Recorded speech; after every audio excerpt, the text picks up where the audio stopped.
Number आया और उसमें जो सबसे पॉजिटिव नंबर था जो नीरज जी ने मुझे जिक्र किया कि चलिए एक तो नौकरियां बढ़ रही हैं, वो तो खैर अच्छी बात है वैसे, लेकिन आवरली वेज रेट 0.3% का एक्सपेक्टेशन था 0.6%, मतलब डबल। इतनी इतनी स्ट्रांग, जैसे कहते हैं ना, मैं इससे स्ट्रांग जॉब्स डेट रिपोर्ट मैंने देखी नहीं है।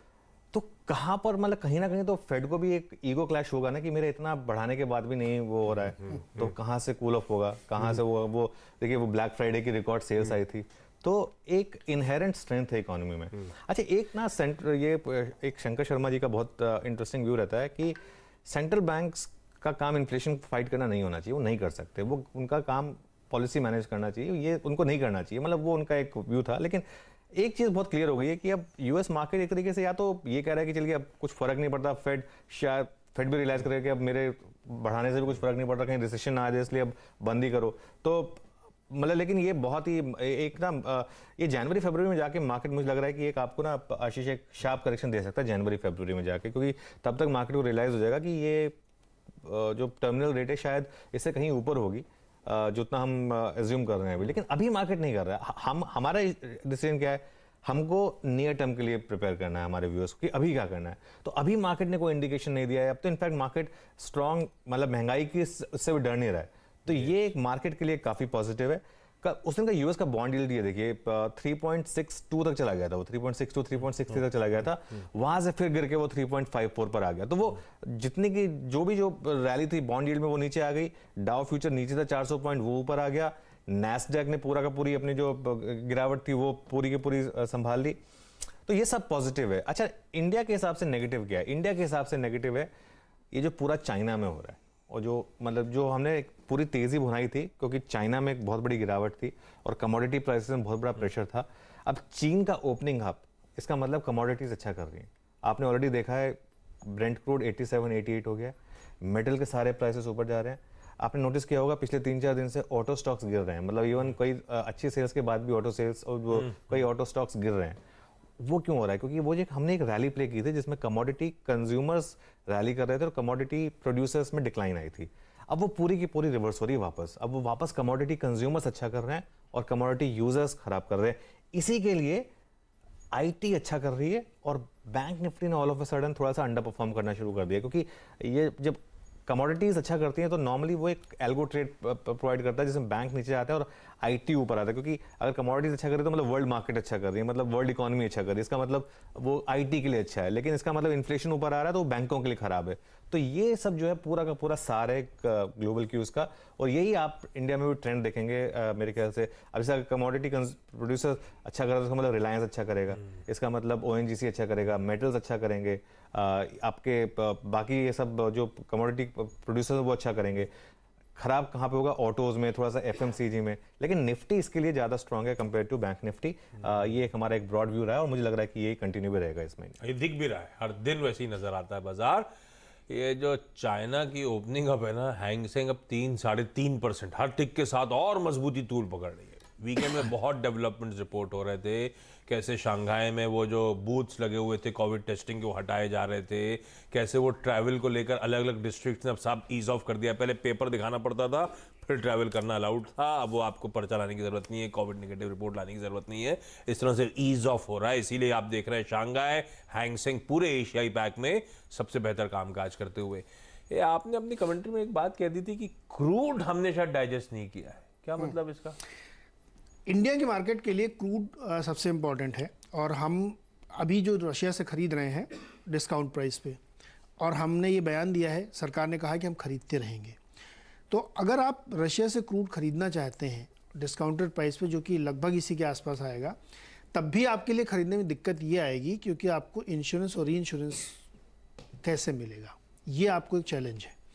तो क्या रशिया अगर देने के तैयार भी है आपको, तो आप उस प्राइस कैप के आसपास ले पाएंगे, उससे ऊपर ले, उससे ऊपर लेने का तो लॉजिक नहीं बनता। जब प्राइस कैप ही लगाए तो उससे नीचे चाहिए। तो मुझे लगता है ये एक बहुत बड़ा थ्रेट बनने वाला है। मैंने आपको कई बार पहले ही बताया कि 5 तारीख के बाद के कॉन्ट्रैक्ट नहीं दिए गए रशिया को, क्योंकि ये क्लैरिटी नहीं है कि इंडिया कैसे खरीदेगा। हमने कह तो दिया कि हम खरीदते रहेंगे उससे रशिया से, लेकिन कैसे, क्या हम अपनी करेंसी में करेंगे या डॉलर में करेंगे, ये भी नहीं पता है अभी। हालांकि कई सारे वॉस्ट्रो अकाउंट खोले गए हैं, लेकिन सबसे बड़ा चैलेंज ये है कि क्या इंश्योरेंस मिलेगा आपकी वीएलसीसी को। तो इसलिए भारत के सामने अभी एक चैलेंज है, और क्रूड अगर ये सेटल नहीं हुआ इशू तो हमारी कंपनियों के लिए तो बेसिकली अनसर्टेनिटी पसंद नहीं आती बाजार ग्लोबली भी है, इंडिया के लिए भी है, क्योंकि अगर यूरोप को नहीं देगा ये रशिया ऑयल तो कहाँ से लेंगे वो यूरोप वाले?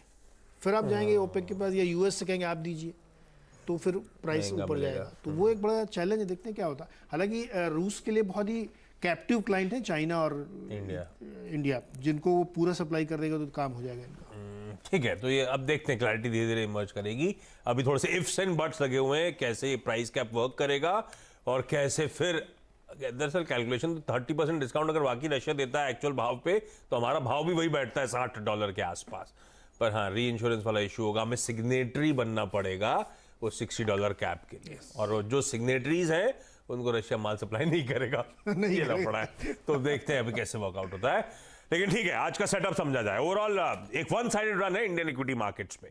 4 हफ्ते बैक टू बैक उछाल, उसके हफ्ते सिर्फ 1 हफ्ते का पॉज था, और अब लास्ट 2 वीक से वीक ऑन वीक वापस हम गेन्स क्लॉक कर रहे हैं। पिछला हफ्ता भी निफ्टी में 1% का उछाल वीक ऑन वीक डिलीवर करा। बस फ्राइडे को पिछले हफ्ते एक थोड़ा सा पॉज आया, थोड़ा सा लगा प्रॉफिट टेकिंग। बहुत इवेंटफुल वीक से पहले एक पॉज था, तो ऐसा लगा कि इस इवेंटफुल वीक में हो सकता है कंसोलिडेशन का एटलीस्ट इंडेक्सेस मन बनाएंगे। इस तरह का सेटअप बन रहा है क्या? देखिए, फ्राइडे को मतलब आप जिसे कहते हैं ना, आप डिपेंड करता है आपने कौन सा चश्मा पहना है, आप उस हिसाब से मार्केट देखेंगे। अगर आपने ग्रीन चश्मा पहना है तो आप ग्रीन देखेंगे, रेड चश्मा पहना है तो रेड देखेंगे। डेटा को आप फ्राइडे का दोनों तरह से देख सकते हैं। ठीक है, फ्राइडे को मार्केट डाउन था, लेकिन ये मार्केट फ्राइडे को बहुत ज्यादा गिर सकता था, ज्यादा नहीं गिरा। और इवन बैंक निफ्टी भी फ्राइडे को शाम तक आराम से 400-500 पॉइंट गिर सकता था, लेकिन ज्यादा गिरा नहीं। तो मेरे लिए प्राइस एक्शन बहुत इंपॉर्टेंट होता है। अच्छा, एफआईएस के डेटा पॉइंट बहुत इंटरेस्टिंग है, क्योंकि कैश में मामूली सी आपने देखेंगे, अगर एक मामूली सा नंबर है कैश मार्केट में, ज़्यादा कुछ फर्क नहीं है। लेकिन इंडेक्स फ्यूचर्स में बहुत इंटरेस्टिंग चेंज आया है।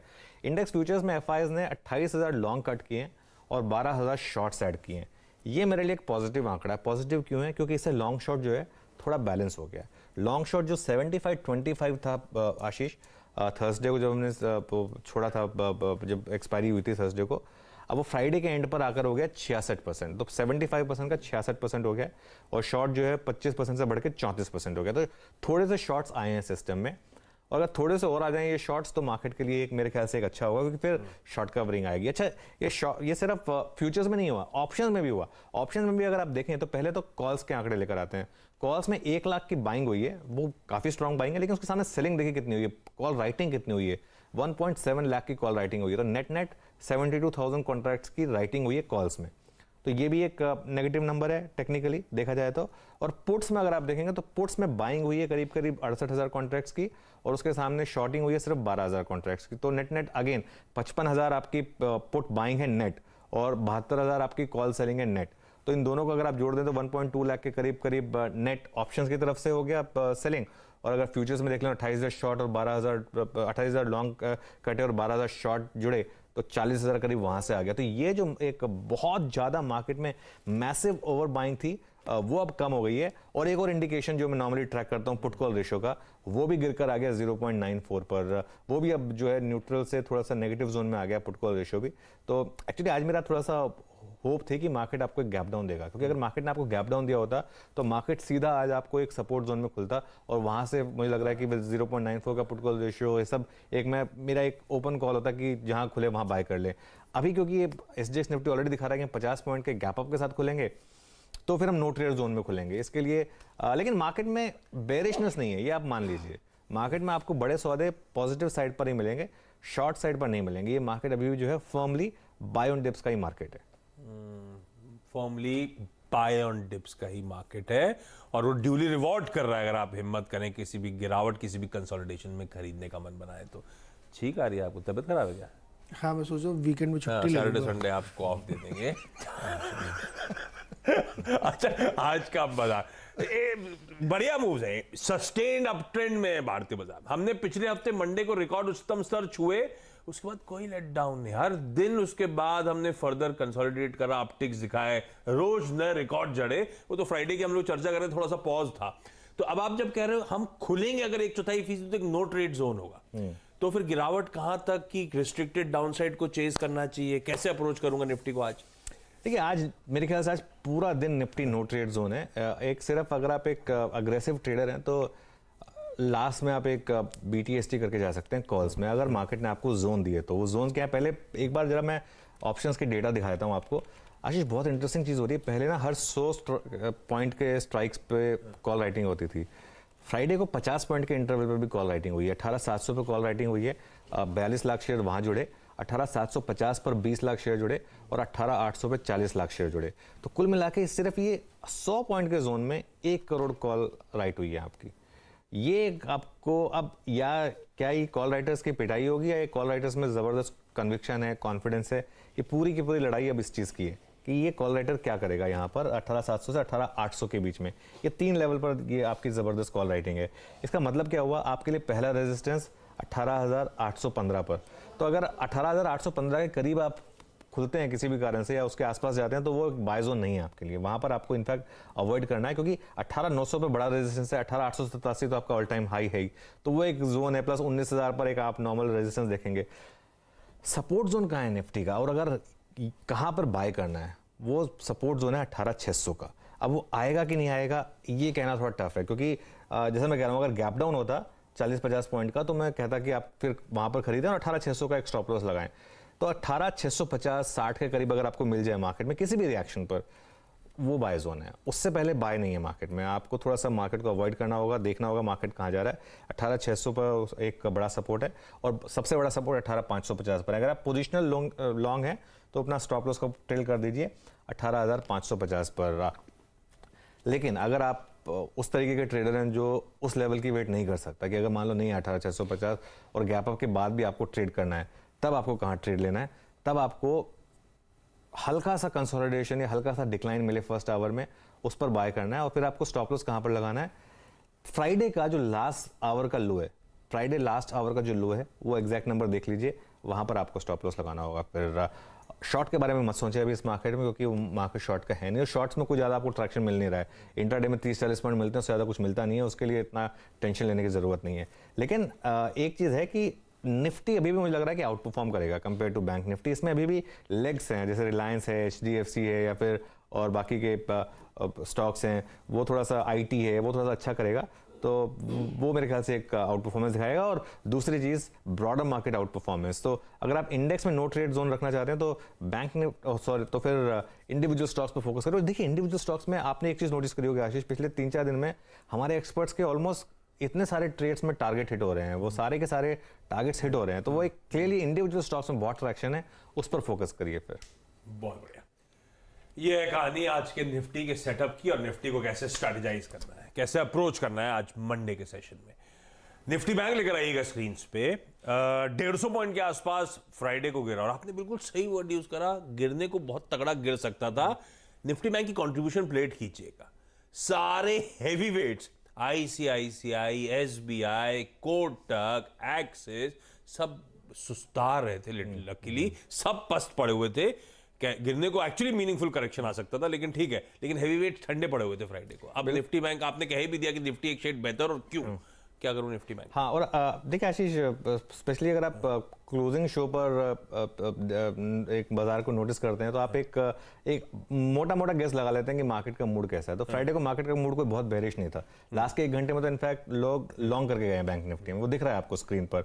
बैंक निफ्टी पर देखिए क्या हो रहा है, बैंक निफ्टी पर 43,000 का स्ट्रैडल में राइटिंग है। अच्छा, बैंक निफ्टी को 2 चीज़ों से आज जूझना है। बैंक निफ्टी में नॉर्मली अब ऑलमोस्ट 2 एक्सपायरीज होती हैं। एक तो ट्यूसडे को फाइनेंशियल निफ्टी की एक्सपायरी होती है और एक थर्सडे को मेन एक्सपायरी होती है।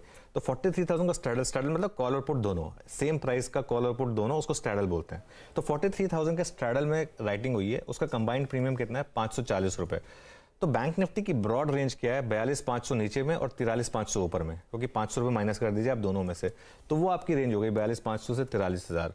लेकिन अब ऑब्वियसली इतनी बड़ी रेंज को तो आप प्ले नहीं कर पाएंगे। मतलब ये कह दूँ मैं कि 42,500 पर खरीदें, 43,500 पर बेचें, ये तो फिर एक मतलब ठीक अप्रोच नहीं है। तो फिर उस जोन को थोड़ा छोटा कर लें और 42,800 के करीब अगर आपको मिले हो, 42,800 आपने नोटिस किया होगा, इवन फ्राइडे को भी नहीं टूटा मार्केट से, तो 42,800 के आसपास बाइंग और आज मेरे ख्याल से बैंक निफ्टी सीधा खुलेगा एक जो जिन्होंने फ्राइडे को लॉन्ग किया उनके सपोर्ट उनके प्रॉफिट टेकिंग जोन में 43,200, लेकिन आज मेरा इंडेक्स पे कन्विक्शन थोड़ा कम है, मेरा इंडिविजुअल स्टॉक्स पे ज़्यादा कन्विक्शन है और वही हम डिस्कस करेंगे जब हम आगे शो में आगे बढ़ेंगे। तो बिल्कुल ठीक, तो इंडिविजुअल स्टॉक्स पे ज्यादा तवज्जो देना है, उस पर आगे शो के दौरान बातचीत होती रहेगी जो स्टॉक्स रेडार पे आज रखने चाहिए। चलिए भाई, अब फ्लोर खोलते हैं। मंडे का जो सीमी सेवास का पैनल है वो आपको आपकी स्क्रीन पर नजर आएगा और शुरुआत कर रहा हूं। आप सबको गुड मॉर्निंग। आप